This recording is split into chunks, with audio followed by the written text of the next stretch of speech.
Comment j'ai failli rester coincé dans ce bunker caché sous la ville? Et comment j'ai pu me retrouver au milieu d'une salle de crise complètement abandonnée, avec encore des centaines de masques à gaz à l'intérieur?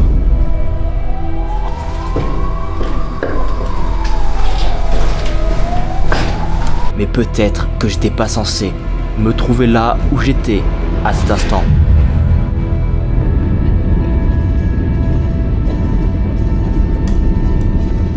On va rester discret. Donc ça c'est la maison qui est complètement abandonnée. Maintenant faut trouver l'entrée du bunker. C'est quelque part dans le jardin de cette maison que se trouve l'entrée vers l'ouvrage souterrain et j'avais devant moi que quelques minutes pour la trouver. C'est juste un garage.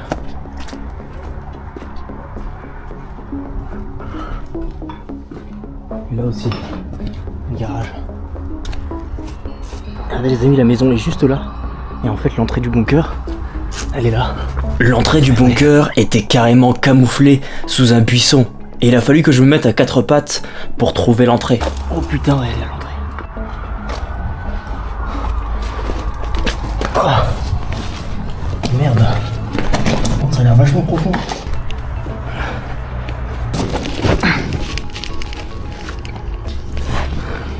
Allez, on referme la porte. Comme ça on est tranquille.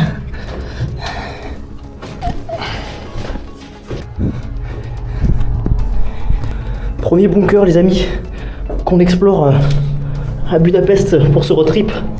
C'est le premier objectif. Je crois qu'on est dedans là. Ça y est, on est dedans.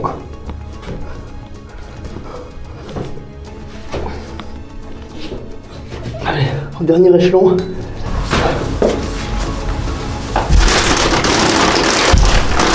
Ça y est les amis, on vient de s'infiltrer dans le bunker.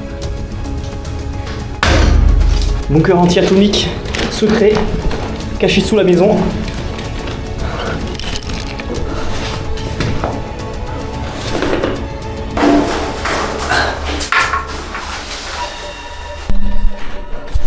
Pas évident, hein, l'entrée, l'accès, à chaque fois c'est des espèces de sas de sécurité. Ça y est, infiltration réussie. On est dans le bunker les amis, ça y est, on est dedans. On va voir l'exploit j'espère. Waouh, incroyable. Oh, il y a encore le téléphone à l'intérieur. Mais c'est magnifique ça. Ouais, je crois que c'était la radio. Vous pouvez appeler la transmission. Il y avait même une manivelle. Il y a une manivelle aussi, je crois. Là, il y a tous les boutons. Incroyable déjà. Enfin, on rentre dans le bunker direct dans l'ambiance. Oh merde, c'était quoi? C'était l'ascenseur ça? Me dis pas qu'il faut passer par là quand même. Ah ouais non mais là ça avait été condamné en fait à la base. Hein. Je crois qu'on était même pas censé y arriver en fait. À l'origine. Ouais il passe le sac déjà. Donc si le sac passe, moi normalement je passe aussi. Je dis bien normalement. Ouais, je suis quand même assez gros. Hein. Je crois que j'aurais dû faire un régime avant de venir faire cette exploration. Ah. Je sais pas avec quoi ils ont découpé les amis mais ça devait pas être accessible à l'origine. Bon ça y est les amis, après une infiltration quelque peu périlleuse, on se retrouve à l'intérieur de l'ouvrage secret caché sous la maison abandonnée. Comme vous voyez en fait on est passé par derrière, dans les buissons il y a vraiment une entrée de bunker qui est secrète. C'était vraiment un bunker qui était secret à l'époque. Regardez déjà pour vous mettre un peu dans l'ambiance. On est rentré par là. L'accès était vraiment marrant, je dirais. Et là, regardez dans quoi on arrive. Pour commencer, on avait des bureaux. Sûrement des militaires communistes qui devaient travailler là. Bon là, on a une carte sur mon état-major. Regardez, Budapest. Et franchement, déjà, c'est impressionnant. Il y a vraiment tout à l'intérieur. Je sais pas pourquoi tout est resté comme ça. Peut-être qu'un jour, ça va resservir. Peut-être qu'un jour, ça va être réutilisé par l'armée hongroise. Enfin, je l'espère pas. En tout cas, c'est vrai qu'aujourd'hui, avec la guerre en Ukraine, la guerre au Moyen-Orient, etc., tous les conflits qui sont en train de s'installer, on peut se poser la question s'il va pas y avoir une troisième guerre mondiale. Enfin, je le souhaite pas, mais On va attaquer par là. Vous pouvez s'organiser. Alors là les amis, c'est incroyable. Attendez. Regardez ça. On arrive. Oh là là là là. Truc de malade. Truc de malade. Je pense que là c'était carrément la salle où il y avait les officiers, il y avait les différents gradés qui devaient se réunir. Sûrement l'état-major. Puis regardez, il y a encore tous les masques entassés là. Il y a un drapeau. Et là, la suite du bunker par là-bas après. On ira voir. Putain, c'est carrément emballé en fait. Hein. C'était pour calculer radio. Donc ça, je pense que les amis, c'était du matériel pour la radio et aussi pour la cartographie en fait. Parce que bon, la guerre, ça se joue énormément sur le terrain. Et je pense qu'ici, c'était un bunker qui pouvait communiquer du coup avec les autres bunkers de la ville. Et peut-être que grâce à ce bunker, on va en trouver d'autres. Enfin, je pense, parce que quand on regarde cette carte, ça nous indique plus ou moins les points de défense de la ville. Puis là, regardez, on a un drapeau noir. Pourquoi noir? Alors, est-ce que c'était vraiment une armée officielle? Si on se demandait si on n'est pas dans un truc genre un terroriste quoi en fait. C'est vrai, ce drapeau noir fait presque penser au drapeau de Daesh. Mais dessus, il n'y avait absolument aucun symbole. Et vous devez le savoir, cet ouvrage sera abandonné à partir de 2008.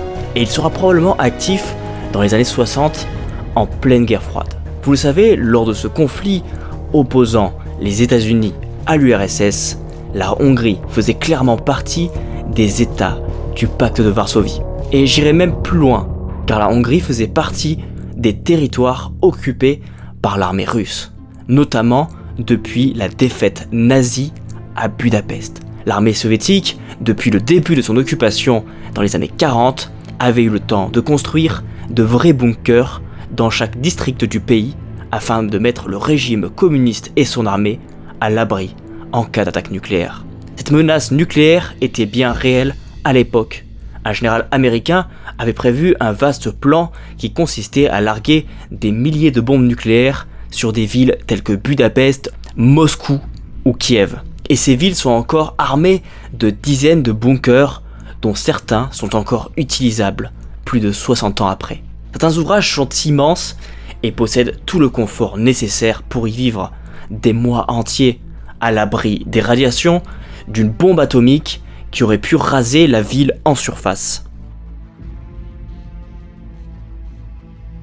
Une organisation un peu secrète. Déjà, rien que le bunker, là où il est situé, rien que l'accès, d'un coup on arrive là-dedans, on s'y attend pas, hein. On s'y attend pas du tout. J'essaierai d'en mettre un, après, pour que vous voyez un petit peu comment ça rend. Là, on a le téléphone, très important pour la communication dans le bunker. Allô, centre d'état-major, je suis à Budapest actuellement, quartier nord de la ville. J'attends vos ordres. Bon, alors ça devait être en Magyar, hein. Là je fais ça en... Comment je le tiens ce téléphone? Je le tiens à l'envers déjà. Là on est en plein cœur de la guerre froide. Et nous sommes dans une ville qui est communiste. Voilà, Budapest c'est une ville communiste qui est complètement, je dirais, à la botte de l'URSS. Et donc, dans ce contexte politique, ils peuvent se prendre une bombe nucléaire. Et donc, les dirigeants communistes ont prévu qu'au cas où, ils puissent survivre dans ces bunkers. D'où les masques à gaz qu'on voit. Mais évidemment, ils pouvaient carrément survivre plusieurs jours dans ces bunkers. Là, ce que vous voyez là, c'est vraiment la partie, je dirais, travail. Mais il n'y avait pas que ça. Il y avait aussi des chambres, des dortoirs, une cuisine. Les bunkers étaient équipés vraiment de tout. Et je vais vous montrer du coup maintenant d'autres parties du bunker. Alors je suis jamais venu, donc je sais pas trop à quoi m'attendre. Regardez, et là il y avait un panneau infirmerie. Il devait y avoir une infirmerie. Bon, je vais pas m'amuser à toucher à tout parce que j'ai peur de déclencher un truc d'un coup que ça parte en vrille. L'exploration a bien commencé donc. Oh, waouh, c'est immense en fait, les amis. Alors je pense que là-bas c'était les chambres. Alors là je m'attendais pas à un truc aussi grand. Je m'attendais pas à un truc aussi grand. Donc là les amis, on arrive carrément dans le couloir principal, comme vous le voyez. Donc on a plein de salles, on a sûrement la salle des munitions, on a sûrement la salle du générateur, enfin les machines. Il y a sûrement aussi, je pense, tout ce qui est chambre. Là, on arrive dans Ugi Kezeles. Je sais pas ce que ça veut dire en hongrois, s'il y en a qui savent. Si on essaiera de tout traduire en post-prod. Non, mais c'est un labyrinthe. Ah, mais c'est un labyrinthe. Oh, regardez.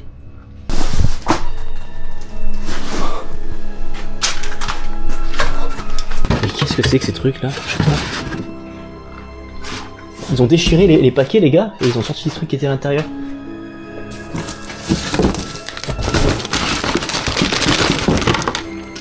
Qu'est-ce que c'était? Alors là, je crois que les amis, on a un plan. Je sais pas si c'est pas un plan du bunker, en fait, tout simplement. J'ai pas envie d'ouvrir les cartons pour pas les casser, pour pas dégrader. Franchement, ça m'intrigue. Alors là, il y a une magnifique machine à écrire. Voilà la fameuse machine à écrire. Bon, l'espace est très exigu pour y aller. On va quand même essayer d'y aller. Allez, je sais pas si vous avez déjà vu l'intérieur d'un système d'une machine à écrire, mais celle-ci, elle est magnifique. Vraiment. Il n'y a pas à dire. Par contre, c'est étroit, encore une fois. Oh putain, lui, il avait vraiment pas beaucoup de place, hein, le gars. Donc à chaque fois, les amis, comme vous pouvez le voir, ils avaient en fait des espèces de grilles qui permettaient de fermer à clé ces compartiments. Au cas où il y a un espion ou... Voilà, ça permettait de sécuriser. Toutes les portes étaient bien verrouillées. C'était vraiment des raisons de sécurité parce que dans ce bunker, il y avait sûrement une partie avec les armes, une partie... Oh, ah ben, je crois que c'était là, on dirait une caisse à munitions. Non, c'est pas une caisse à munitions, je pense qu'ici c'était juste, ils rangeaient, je pense, beaucoup de trucs pour réparer en fait le matos. Mais chacune de ces salles avait sûrement une fonction. Une fonction qui lui était propre. Donc il y avait sûrement la salle aussi munitions. Jusque-là, l'exploration se passait plutôt bien. Et puis, disons-le, je me sentais en sécurité sous terre. Mais j'avais peut-être tort d'être si serein. Un peu du rangement, etc. On n'est pas trop sur... Je suis quand même stressé parce que je suis tout seul dans ce bunker depuis tout à l'heure. Et puis surtout, en fait, je pensais que c'était un petit bunker. Et là, je suis en train de me rendre compte qu'en fait, bah, c'est immense. Vraiment, les amis, je ne m'y attendais pas du tout. Donc là, je pense que c'était peut-être des réserves de fuel ou des réserves qui devaient entreposer là, je pense, au cas où ils pouvaient en avoir besoin. Alors là, ils ont foutu des cartons pour bloquer le passage. Bon, ce que je ferai, les amis, c'est que quand j'irai faire des recherches sur Google, j'essaierai de traduire en fait tout ça. En tout cas, j'ai l'impression, ça c'est un plan de l'ouvrage dans lequel on est, j'ai l'impression. Ah voilà, encore un morceau de plan. Alors je vais pas vous le cacher, mais là clairement ça part dans tous les sens. Vraiment là ça va partout. Je pense qu'à droite on a des chambres. Je pense. Ouais c'est ça, là on arrive sur des chambres. Alors il y a plusieurs réseaux de chambres parce que j'ai compris. Donc c'est peut-être le premier réseau justement. Donc on a 2 dortoirs ici. Peut-être le dortoir des officiers. Plutôt sous-officiers je pense, parce que je pense que dans un bunker comme ça ils étaient à peu près une vingtaine d'hommes à peu près au total. Après, ils pouvaient être plus aussi. Regardez déjà ces chambres, c'est assez grand hein, quand même. Faut le dire, il y a de la place. Il y a de la place. Et puis il y avait aussi un petit bureau pour travailler. Voilà, ce qui me fait dire que c'est sûrement les sous-officiers, parce que les sous-officiers souvent le soir ils doivent faire un petit supplément de travail. Ils ont une telle responsabilité dans l'ouvrage. À ce moment-là, j'étais convaincu que ce bunker était géré par des militaires. Mais peut-être que je me trompais. Et ça c'est quoi? On dirait une basse audio, vous savez, pour écouter la musique. Bah, donc les soldats communistes, ils savaient aussi ce qu'il fallait pour dormir. Hein. Encore des prises. En vrai les amis, je vais vous dire un truc, il y a la guerre, ce bunker, il est encore fonctionnel. Le sol il est propre quasiment. Après c'est abandonné, hein. Je vous le certifie, hein. Je vous fais pas du fake. Ah d'accord, ça en fait les amis, je crois que ces sachets, permettait de ranger les masques qui sont là. Donc en fait, quand ils ont ouvert les cartons, ils ont sorti des masques. Mais il y en a encore des millions de masques.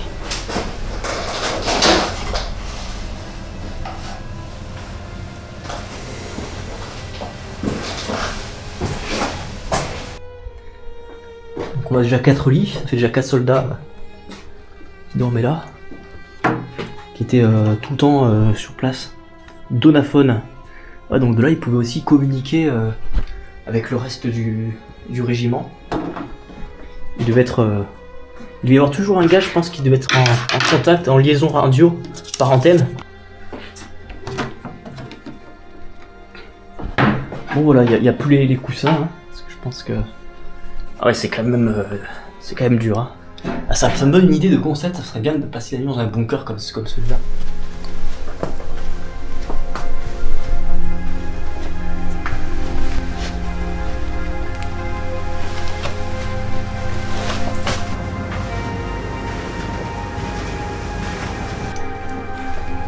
Là, ça part encore vers là. Oh, c'est immense, il y a des portes blindées de partout. C'est gigantesque. Bon.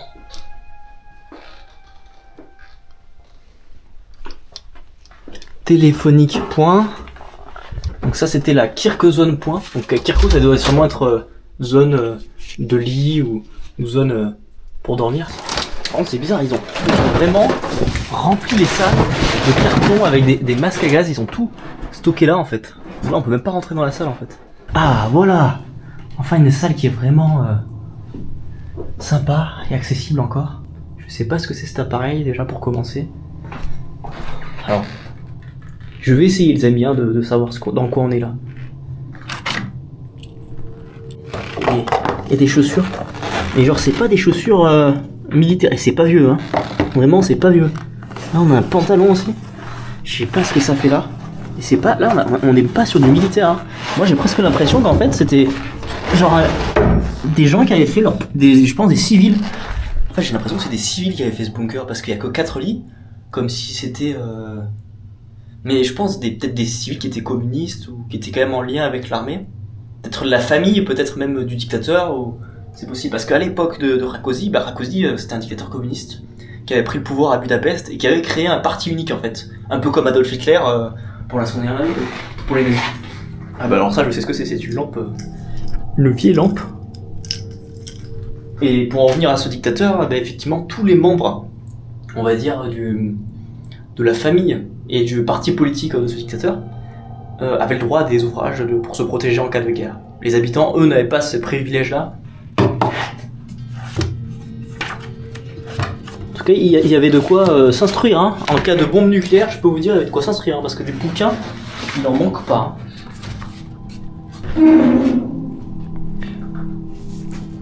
Sans connaître l'histoire de la Hongrie, il est difficile de comprendre l'existence de ces bunkers secrets sous la capitale hongroise. Et Rákosi était à la base destiné à devenir un banquier ou un directeur commercial. C'était clairement quelqu'un d'une grande intelligence qui avait même décroché une bourse pour faire de grandes études à Londres. Mais comme pour beaucoup de monde, la guerre gâchera son avenir. En effet, en 1915, il sera fait prisonnier sur le front russe. C'est quand même, il y a plus courant. Quand même, on n'en est pas non plus... Vie phase. Mueli. Faudra que je regarde ce que ça correspond. Et je vous mettrai les indications. Je ferai des recherches pour savoir à quoi ça correspondait à chaque fois. Et il y avait des porte-manteaux. Et rien que le nombre de manteaux qui pouvaient être mis là, ça montre le nombre de soldats qu'il devait y avoir.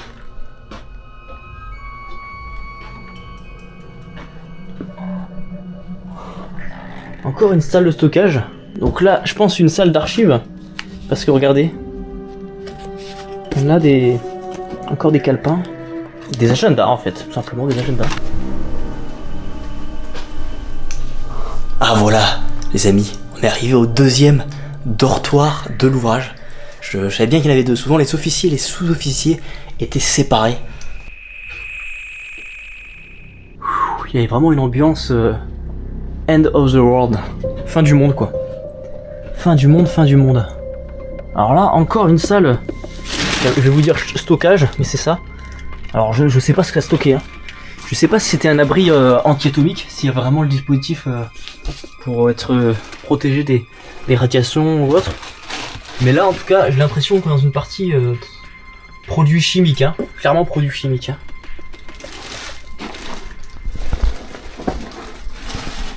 Bon.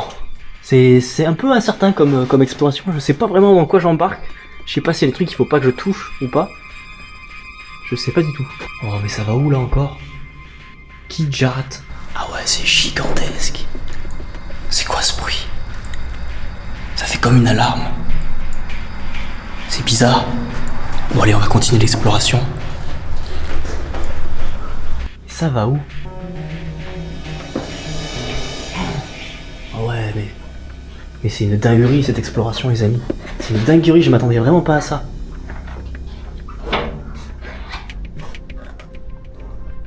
Regardez la taille des portes blindées déjà. Oh là là. Il y a encore des dortoirs en face, il y a vraiment beaucoup d'hommes. Et là j'entends la route. Il y avait peut-être une sortie de secours ou... Ah mais oui, il y avait une autre entrée je pense. Regardez, elle a été barricadée.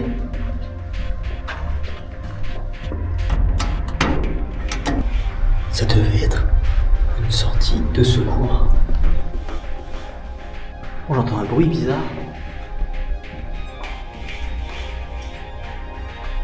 C'est quoi ce bruit? Qu'est-ce que c'est que ce bruit? Je crois que ça vient de là. Ne dites pas qu'il y a l'électricité. Merde, oui. Le compteur il marche. Putain, j'aurais peut-être pas dû appuyer sur un bouton. Le compteur il fonctionne. Alors ça c'est pas normal. C'est pas normal du tout. Parce qu'on est sorti dans un bunker abandonné et là...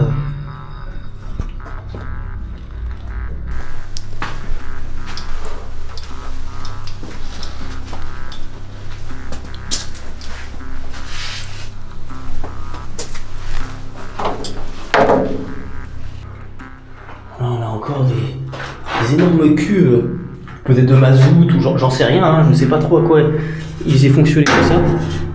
Mais je suis impressionné à quel point il y a tout. Oh, regardez ça, c'est beau. C'est beau.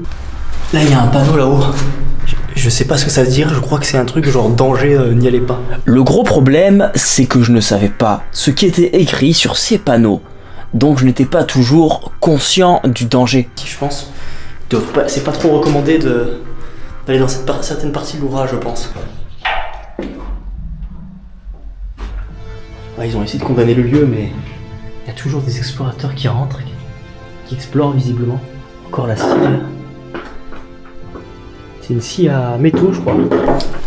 Voici le deuxième dortoir qui est assez grand, qui est assez vaste. Il y a pas mal de lits là, et là je pense que du coup là c'était... Si là-bas c'était les sous-officiers, là c'est encore en dessous, c'est les grades encore en dessous. Après je connais pas du tout les grades hongrois, français je connais un petit peu. Et là il y en a une... Ah ouais, la carte de Budapest, elle est balèze. Surtout que là c'était en plus Hongrie, mais à l'époque de l'URSS, donc c'était finalement l'armée russe qui occupait... Et oui, à cette époque, l'armée russe occupait encore le territoire hongrois, malgré une opposition ferme de la population. Population qui demandera à plusieurs reprises le retrait des troupes soviétiques. Mais Moscou craignait qu'en retirant son armée sur ce territoire stratégique, elle risquait d'en perdre le contrôle. Ah ouais non mais c'est sûr que c'est squatté en fait. Bah c'est sûrement les squatteurs qui ont ouvert le lieu hein. Vous savez, il y a de l'eau qui est pas vieille, il y a de la bière. Non mais attendez, la bière elle est franchement pas vieille du tout. Ah, donc en gros je suis pas du tout à l'abri qu'il y ait des mecs qui débarquent. Alors voilà vraiment, hein. Je suis pas du tout à l'abri. J'espère qu'on pourra rentrer à la maison, qui est aussi abandonnée, il y a tout dedans. Et alors, la maison, pourquoi elle est abandonnée? Il y aurait eu un meurtre. C'est dans les articles de presse que j'ai lus sur le lieu, il y aurait eu un meurtre. Il y a même encore écrit Rendorsek, qui est encore le Rendorsek, c'est la police en Hongrie. Et il y a encore du coup les scellés. Effectivement, si celui a abandonné, c'est qu'il y a eu un meurtre. Et peut-être que c'était justement un communiste qui était propriétaire de ce bunker. Et il a été assassiné, voilà. C'est très probable. C'est en faisant des recherches préalablement avant cette exploration que je vais tomber sur un article de presse écrit en magyar. Et en traduisant cet article, un détail m'a intrigué. Cela expliquait que des explorateurs hongrois avaient découvert sous une maison un bunker secret. Et que dans cette maison, le propriétaire aurait été assassiné. Et s'il n'y avait pas tout le contexte historique derrière ce meurtre, il pourrait sembler totalement banal. Et pour vous mettre sur la piste, vous devez bien cerner déjà pourquoi la Hongrie eut à sa tête un dictateur sous le contrôle de Moscou. Et puis surtout pourquoi les habitants se sont révoltés contre leurs dirigeants, tout cela sous la guerre froide. À l'origine, la Hongrie était clairement occupée par l'Allemagne nazie, et Budapest va connaître des combats aussi violents qu'à Stalingrad. L'armée allemande est clairement encerclée à l'intérieur de la ville par l'armée rouge, qui a bloqué tous les accès. Hitler essaiera en vain de créer une contre-offensive pour venir en aide à ses troupes encerclées. Mais ce fut un échec cuisant. Ce sont des dizaines de milliers d'Allemands qui seront envoyés dans les camps de concentration suite à cela. L'Allemagne n'avait pas juste perdu un territoire stratégique, elle venait de perdre une partie non négligeable de son armée. Et à partir de ce moment-là, l'URSS ne va pas lâcher. Au contraire, ils vont continuer à l'occuper. Ils vont construire des villes russes, réaliser des bunkers capables de contrôler district par district. Cela en résulte qu'après la guerre, la Hongrie ne bénéficiera pas du plan Marshall et des aides américaines. Le pays autrefois puissant et prospère va connaître un appauvrissement. D'autant plus que la Russie va placer à la tête du pays un parti unique et un vrai dictateur qui va utiliser la répression et l'emprisonnement systématique de ses opposants. Mais vous en doutez, à partir de là va se créer une vraie haine entre l'occupant et l'occupé. Et un jour, la population va se révolter. Les Russes enverront les chars contre des simples civils qui se battront parfois jusqu'à la mort. Il va y avoir un changement de chef d'État, d'abord une forme d'accord pour permettre la paix, mais cela ne va pas durer. La révolte reprend, et cette fois la révolution prend une tournure encore plus sanglante. Les Hongrois, à cette époque, s'attendaient donc à une intervention militaire des USA ou de pays occidentaux, mais ils se sentiront complètement abandonnés. Et si personne n'intervenait militairement, c'est que derrière, la menace nucléaire planait, et que la moindre intervention pouvait conduire à la Troisième Guerre mondiale. Aujourd'hui encore, il existe de mauvais souvenirs de cette occupation dans certains pays de l'Est, ce qui explique aussi dans le contexte actuel une certaine méfiance vis-à-vis des Russes. Il est possible que le meurtre dans la maison au-dessus du bunker ait un lien avec ce contexte historique. C'est très probable. Enfin, pour moi, c'est un petit peu mon hypothèse actuelle. Ah bah voilà, des toilettes. C'est sûr qu'il y avait des toilettes. Toilettes, salle de bain. Toilette, salle de bain, et puis douche aussi sûrement. Hein. J'espère qu'ils se douchaient quand même. Non, vu le bunker que c'est, il y avait tout. Hein. Ah ouais, par contre c'est dégoûtant là. Ah, ils auraient pu faire les choses proprement quoi. À un moment donné, les gens, vous venez toilette ici. Alors non, ouais. Ça c'est dégueu par contre, hein, le dentifrice dans le pissoir. Vous auriez pu éviter ça quand même. Alors ouais, je pense qu'il y en avait un qui devait lire les... il devait être aux toilettes là, il devait être en train de lire les différents documents. Une pierre de coups comme on dit, hein. Une pierre de coups. Une pierre de coups. Alors, il doit y avoir une infirmerie ici, je pense. Oh là là. Ah ouais, mais en fait, ça refonctionne. Hein. Il doit y avoir les cuisines, c'est obligé. C'est obligé. Alors là, les salles sont remplies, sont complètement remplies de cartons, c'est pas possible quoi. Il y en a trop. Alors ça, les amis, ça c'est beau. C'est la salle des machines. Oh là là là là. Waouh. Alors là, je crois les amis que c'est un des plus beaux bunkers que j'ai fait, je crois là. Déjà rien que là. Vraiment merci aux explorateurs hongrois qui m'ont donné ce lieu, parce que je leur ai demandé, hein, ça m'intéressait de l'explorer. Non, Clément, tu t'es trompé. À ce moment-là, ce sont pas des explorateurs hongrois qui t'ont indiqué ce bunker, mais bien une exploratrice hongroise. Il n'y a personne pour l'instant, j'ai l'impression. Donc peut-être que c'est anti-atomique, c'est possible, hein, je suis pas un expert là-dedans. Agrégator, voilà. Ça c'était clairement toute la machinerie qui est encore opérationnelle. Hein. Je pense que ça tourne encore. Hein. Et c'est ça qui est assez incroyable, c'est de se dire que tout ça, ça fonctionne encore. Ça peut être encore mis en fonctionnement. Demain il y a une guerre nucléaire. Mais alors peut-être que j'évite de toucher au truc parce qu'en fait il y a le courant. Et j'ai pas envie de faire démarrer le bunker. Hein. J'ai pas du tout envie. Vaut mieux rester un petit peu discret. Ça sera mieux. Je pense. Pour ma survie personnelle.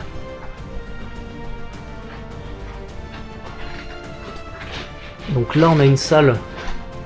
C'était peut-être... Non, c'était pas une chambre parce que c'était encore des moteurs, etc. Encore une salle de machine. On peut pas y accéder, il y a trop de cartons encore. C'est un peu un enfer tous ces cartons.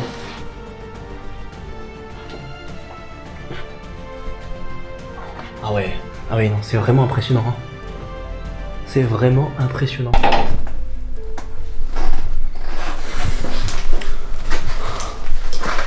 Donc là les amis, on arrive, je pense, dans la partie moteur et fonctionnement de l'ouvrage. Parce que d'après ce que j'ai compris, ça devait être anti-atomique. Alors c'est pas encore sûr, on va essayer de vérifier justement, mais ça m'a l'air vraiment anti-atomique. Il y a une chose qui me fait dire cela, c'est qu'il y a l'air d'avoir de l'oxygène, des réserves d'oxygène. Donc si c'est de l'oxygène, c'est-à-dire que tout était tout fermé en fait. Et toutes les portes blindées servaient en fait à isoler l'ouvrage. C'était comme un sous-marin en fait. Quand il y avait une bombe nucléaire qui tombait, c'était comme dans un sous-marin. Voilà. Regardez déjà les masques. C'est assez impressionnant. On va continuer à s'enfoncer dans l'ouvrage. C'est quoi ce bruit ? Ah ouais, c'est mon écho. Il y avoir une grande salle derrière. C'est quoi ça ? Oxygène. Ah oui, c'est ça les amis. Réserve d'oxygène. Voilà ce qui me fait dire qu'on est dans quelque chose de clairement anti-atomique. Ils avaient des réserves d'oxygène.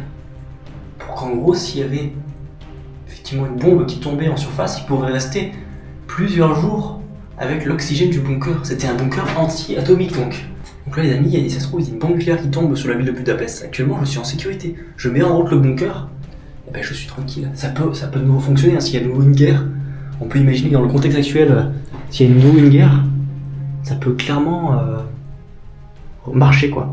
Alors, il y a des gens qui ont volé des bouteilles d'oxygène où il en manque. Alors ça c'est complètement dingue, hein. C'est complètement dingue. Ce bunker était opérationnel pour tenir une durée déterminée. Je sais pas combien de temps ils pouvaient rester dedans et survivre. Avec les provisions qu'ils avaient de nourriture, d'eau, d'oxygène aussi, parce que du coup c'était à se mesurer aussi par rapport à l'oxygène. Et là on a une salle, je ne sais pas ce que c'est, encore des stockages. C'était encore la fois les réserves. Hein. C'était les réserves pour survivre dans l'ouvrage. Alors que j'évoque la possibilité qu'un jour une nouvelle guerre mondiale commence et que ce genre de bunker soit à nouveau utilisé, je ne savais pas qu'une semaine après, l'actualité allait parler plus ou moins de ce sujet-là. Ce qui se passe en Ukraine s'inscrit en continuité avec la guerre froide. Et dans un article paru très récemment, on lit que le Kremlin se dit prêt à utiliser des armes nucléaires en cas d'utilisation de missiles à longue portée par l'Ukraine. Bref, une de mes professeurs disait que l'histoire n'était qu'un continuel recommencement. Aujourd'hui, on semble revivre ce qui s'est passé durant la guerre froide, c'est-à-dire une menace nucléaire qui heureusement ne s'était jamais concrétisée. Ni les Américains ni les Soviétiques n'avaient mis en pratique leur plan de destruction nucléaire. Et donc, ce bunker n'aura jamais vraiment servi. C'est vrai qu'on a un peu l'impression qu'aujourd'hui, on est toujours dans une forme de guerre froide et que c'est une vaste bombe à retardement qui un jour va éclater. Il suffit qu'un seul État utilise l'arme nucléaire pour que l'on rentre dans une utilisation de cette arme de façon totale et multilatérale. Alors marchons-nous vers une troisième guerre mondiale? Ce bunker sera-t-il utilisé un jour? Seul l'avenir nous le dira. En fait, ce qui s'est passé, c'est qu'il y a eu une révolte à Budapest, une grosse révolte en Hongrie. Les habitants se sont soulevés, ils ont volé des armes à l'armée, etc. Ils se sont soulevés contre l'armée russe. Et en fait, les soviétiques ont carrément envoyé les chars contre la population. Il y a eu des violents combats dans Budapest. Oh merde, c'est quoi ce bruit?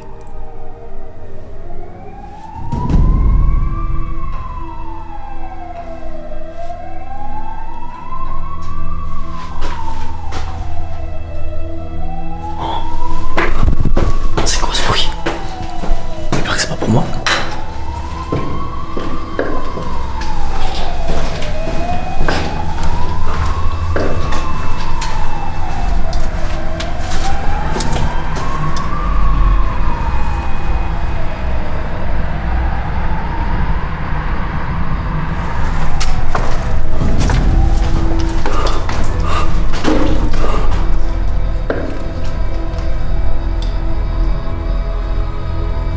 En fait, j'avais plutôt mal choisi mon jour pour explorer.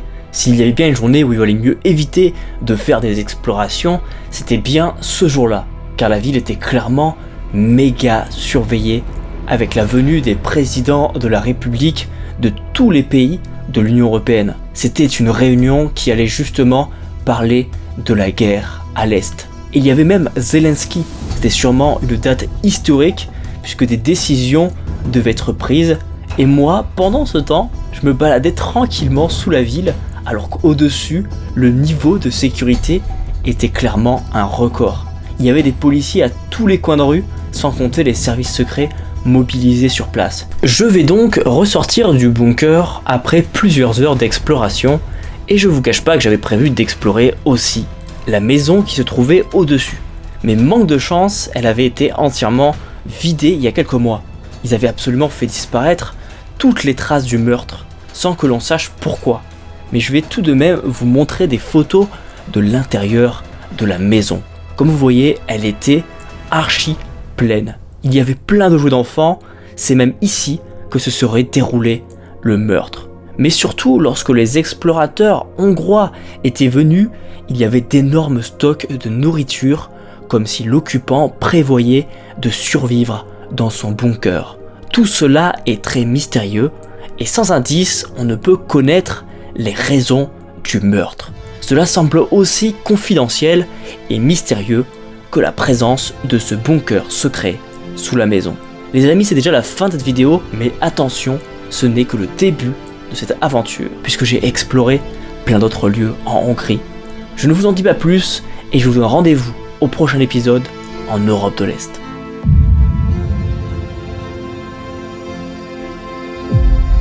Excuse me, I am not Hungarian.